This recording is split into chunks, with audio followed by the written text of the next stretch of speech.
Good morning, guys. Welcome to this Monday, March 24th, and we're getting into this end of March, and that's going to be an interesting roll into the rolling out of this third quarter into or first quarter into the second quarter. So it's the third month in the first quarter. So first quarter wrapping up. We have the what is the actual rollover date here? The last day would be what is it now? It's going to be Monday. Monday the 31st is the last one. Then we're going to April. And so we're wrapping up the first quarter, and that has been one heck of a quarter, hasn't it? It started off pretty freaking good, running it higher like crazy, and then like mid-February, we started with a pretty pretty nasty pullback. And today, actually, we have an interesting start of the week. A gap up, my overnight gapped up, and has not pulled back. Has been, if anything, extending to the upside. So that's a pretty freaking positive sign to get the week started. Now, in terms of news this morning, we don't have a whole lot. Chicago Fed National Activity Index at 8:30. We have a PMI composite at 9:45, and that's about it. So 8:30, 9:45, we have a couple of pieces on news. Nothing really earth-shattering, so that's not going to be a big impact. Tuesday, we get we get housing data, consumer confidence. Wednesday, we get durable goods, oil report. Thursday, we get a GDP read. And Friday, we get the personal income read, and that's your inflation read as well. So PCE index is in that Friday announcement, or Friday news report. The personal income on Friday. So it's a mixed bag of news throughout the week, but plenty for the market to keep moving on. But I think the highlight, just digging into this right now, is the gap up in the overnight. That wasn't what I wanted to do. I wanted to grab it. There you go. So we had a pretty decent close on Friday. Let me see here. Pull this guy up a little bit again. So we had a pretty decent close on Friday. They traded up here close towards the highs. We had a little melt up going into the close on Friday. That was positive, but you can check it up to anything when it does that. But the fact that it closed towards the highs just made sure we stayed on the long side, at least looking for that early strength to see if we can retest these highs, right? So the resistance we were looking for retest of again is that 57.30 to 40s. And they gapped up right above it and then took off like a rocket. Look at that. So not quite as a rocket, but pretty good, right? So they gapped above right up against resistance and has not looked back since. So I would start off on the long side this morning. This is pretty interesting action. So if this for some reason, yes, it's not, yes, there's a big fake out, we'll see them knock it down pretty darn quick.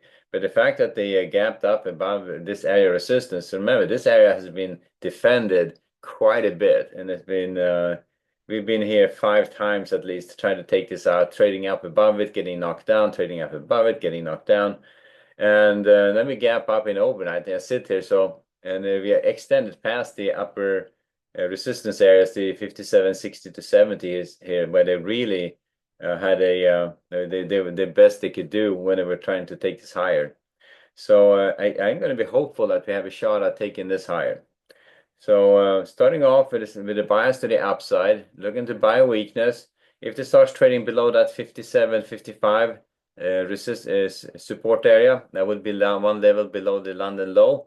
I would be taking off that long bias, but pretty much starting off looking to buy weakness down to the down to that level. So the first level to look for buying opportunities is going to be 57.70s, 65s, 55s for rotations back up again. And if they trade below this area, the 55s, I'm taking off the long bias and going back range bound, and then we are back in this lower range. If they trade below that 57.40s, then the session low, I would be looking for a gap close down to the 57.20 or lower. So we have a little gap up here that could certainly get closed, and we'll see if the market is going to be in a in a mood to extend to the upside, or if this whole thing is going to find itself getting knocked down as the day session kicks in.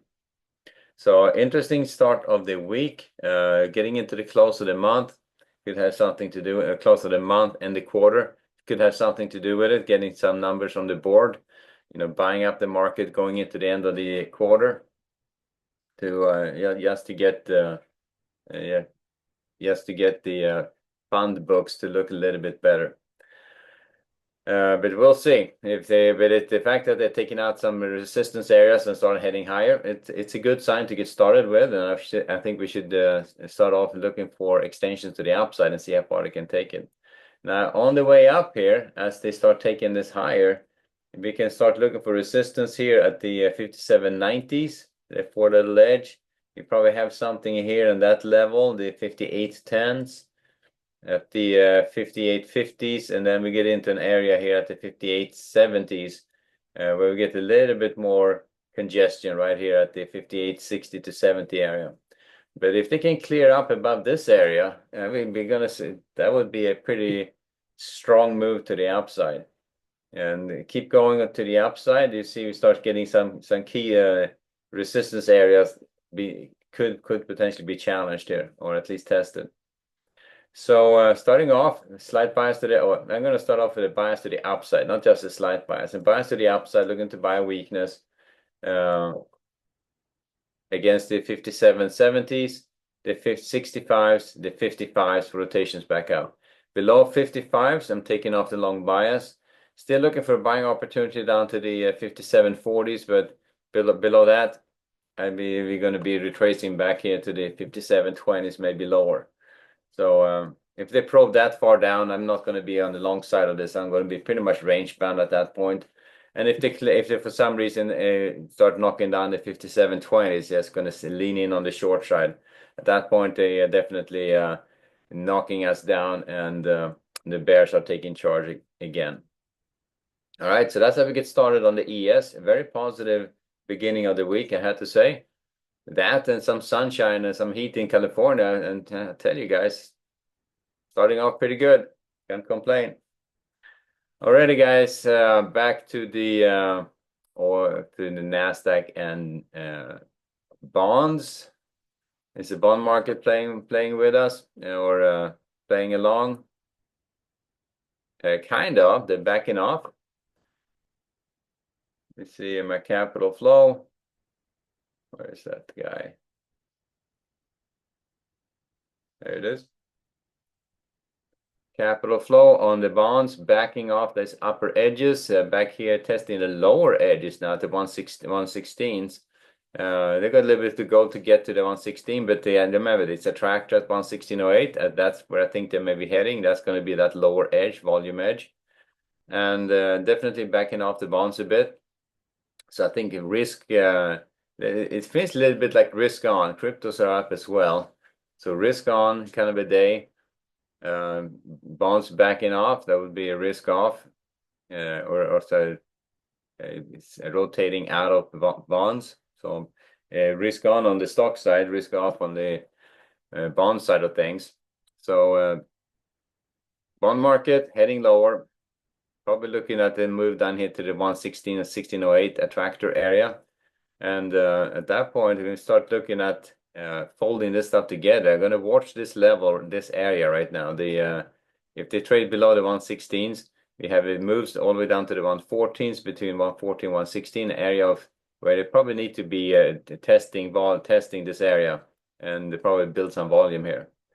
But so far, they're on their way down here to that 116 volume edge. So, and I would be looking for that to hold. See if they can, if they take it out though, they definitely start looking at building volume at that lower end between 114 and 116. If not, probably looking at the rotation kind of back up towards the 117s again. But I would be looking at the bonds to move all the way down here to that attractor 116, test that volume edge about between 116.04 and 116, and then we'll see if that's going to hold or not. And I would be looking at the buying opportunity there for the buying opportunities to see if they can move right back up again. So that's the bond market. As they head lower, yields come up a little bit. It's nothing alarming by that, but definitely a rotation out of out of bonds at this point. NASDAQ is kind of where I'm hopeful that we're going to get some big tech stocks moving today. That would be good. That would be a nice sign. So you can see the capital flow. We gapped up right above this resistance area as well, same as the ES. They closed pretty good on. They closed pretty good on Friday to the kind of a nice little melt up on the Nasdaq, gap up and then taking off to the upside. So definitely looks like there's someone buying. So there's some buying interest going on. We're running into that resistance area now at the 270 again, the 270. And if they can clear that one, I think they can probably make a pretty good go out of this to the upside. They have some resistance here at the 400s, at the 470s. You get some good congestion here when you get up to the 20,700 and 800. So we got some areas of resistance to work with on the way up. But at this point, I would start off from the long side, same as the ES, looking to buy weakness. And the weakness would be at this point, looking at my F2, would be a buy against the 2200s, the 150s, the 130s, down to the 20,090s.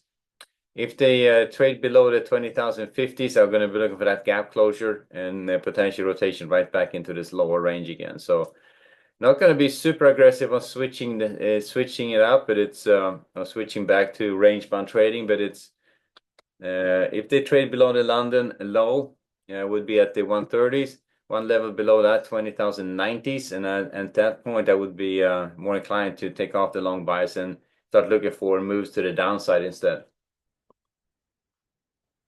And that would be pretty much okay, fine. So they had a nice little pop here, continuation from Friday, and the day session knocks it down, and that would be a just a sign that the market is not quite ready to charge higher. However, with a pop like this, it closed on Friday, and a pop like this in the overnight, and not really a sign of hesitation.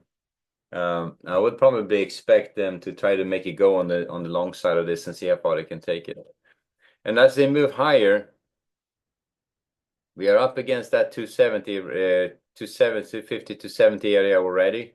Potential resistance at 300s, the 360s, the 450s, up to the 500s. And all these are potential areas where the market could hold. But there is a fair amount of range. I mean, the speed in which they knocked this whole thing down, came down. It blew through a lot of resistance area, but you can see when you get up to this general area, the 2800s, that's when you start looking at pretty good resistance. So I would not be surprised if we can get the rotation up here to start and find resistance somewhere here between the 2700s and 900s in that area. That would be what I would expect. But at this point, that would be a pretty clear shot to the upside before they really run into some good resistance. But at this point, we'll see how far they can take it as the day starts.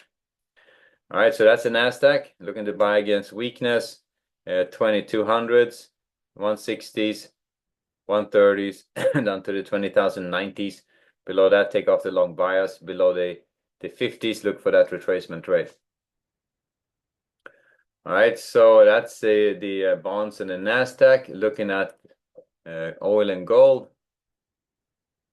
The gold not showing any signs of backing off or doing anything specific. They probed pretty good on Friday to the downside. They're right back up again here, going into the actually they're reverse retesting 30,030s, 3,030s, which was the area of support. They held pretty good. They probed it once here on Thursday. Oh, no, sorry, this is the overnight to Friday, and then on Friday they knocked it all the way down to the 3,000s. That was one of those. Yeah, they retraced the whole thing and then retraced right back up again. So that's just a shakeout week-long position kind of a day. And now we are reverse retesting that 3,030s again. Now, if they hold below it, I think they can certainly rotate back down and we may see a retest of 3,000. If they trade back above it, I would just go back range bound. And And if they for some reason head up above the 3050s and the 55s, trade out above these two areas of resistance, I would start leaning on the long side again. But this is an area which potentially could be an area of it could be an area of attraction. So they've been building a little bit of volume here. If they retrace back here, they're going to pretty much go sideways for the day session. It all hinges if they can take out the 3030s and clear, can trade up above it and get up into the 40s here. So we'll see if they can do that or not. But it's at this point, I would be looking at a reverse retest for a potential short opportunity, see if they can take it lower. So if they fail to take that edge out, we may certainly see a retracement back down again. But if they do, I would take off that short bias and just go back range bound. So initially, I'm looking for that reverse retest to fail. If it doesn't, we just go back range bound and look for range bound trading in this area, with the upper edges being the 3050s and the 55s, 54, 55s here. And the lower support area at that point becomes the 3030s. So that's kind of where we are in gold. Let's see if this probe to the downside, it was a one-time event, or if they're going to try to retest the lows again. So it's anyone's guess, because gold has been trading in a really funny way, and it's trading on, I think, on financial system fundamentals where people don't quite believe the paper currency, fiat currencies anymore, and rotating in there. But it's kind of, it's hard to it's not an inflation trade, and it's not a flat out geopolitical safety trade. It seems to be a more financial system kind of a trade, and as that improves and the fiat currency gets more backing, to stop printing money like crazy, and I think maybe gold backs off a bit. But so far, gold is to the upside. We are, however, in that stage 3 on the profile, I think, on gold at this point. So finally, oil grinding higher a little bit. By the way, before I leave gold, though, we are rolling gold on the 27th. This week is the last day on the April expiration on gold. We're rolling to the June expiration after that. So oil back in trading back up into this upper range again. So a little volume area to get back up into. So they were down here for a bit, probing the downside. Now they're backing up a little bit. Not sure. I'm just looking at that as a regular trading rotation. So I will be looking for short setups against resistance. Initially, given that they're trying to take it higher, I would look to buy weakness. So looking to buy against 6850s and 68s for rotations back up. Then looking for shorts against 6890s. And not a whole lot of stuff in between here, but you get up to the 6970s, 69 and 6970s and the 70s, even up to the 7020s. Looking for short setups up here for rotations back down. So they can certainly trade back up and stay in this range for a bit. That was a pretty good area of attraction for a long time right there. So they've been on a nice trend to the downside. They backed up. Now they're heading back into this area of attraction. So chances are they're going to stick here and build value for a bit. But as I keep saying, the structure is going to be to the downside. So I would favor the short side if I get nice setups. Doesn't mean that you can't get long opportunities in between. And those are going to be difficult because they're kind of counterintuitive. And when everything geared towards lowering these prices and they trade higher, that's opportunities to get short against them. So anyway, at this point, I would just start with a slight bias to the upside, given the overnight, and then be just on the lookout. And start taking out the 68s here, the London low. I would start looking at the short side and see if they can have far they want to retrace it. But it's as the oil has been, it's been in a knockdown, drag out, range bound kind of a market. So it has kind of it moves, but it stays pretty darn range bound, and it moves a little bit higher, and then a little bit lower. So it's not an easy trade by any means. That's why I kind of stayed away from it, because it's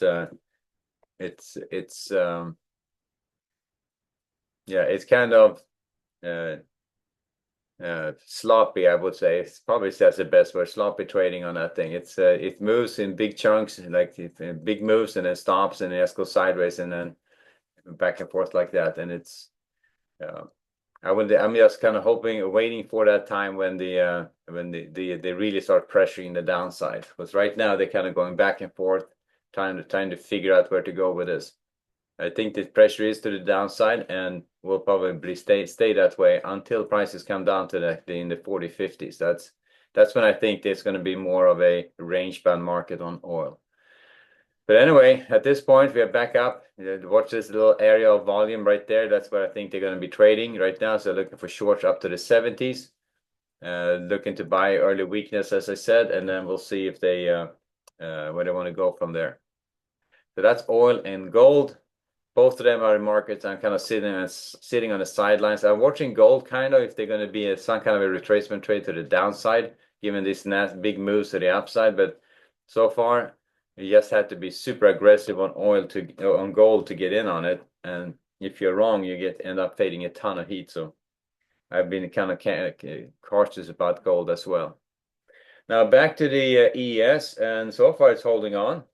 So the question for today is really, are they going to be able to hold on to this little gap up and the extension in the overnight? We'll find out. If they start knocking it down as the day session kicks in and watch these lower areas, they trade below the 55s, taking off the long bias, and below the 40s, looking for a retracement trade into those lower areas. So we'll see how the whole day is going to shape up, but that's how we get started this week. And it is the last full trading week before the end of the quarter and end of the month. And the last day of March is going to be on Monday. And then so there could be some end of the quarter dynamics also driving this market higher. Alrighty, guys, we'll wrap it there. So good trading. And I will see you back at 11:30 for the next updates. Alright, guys, later.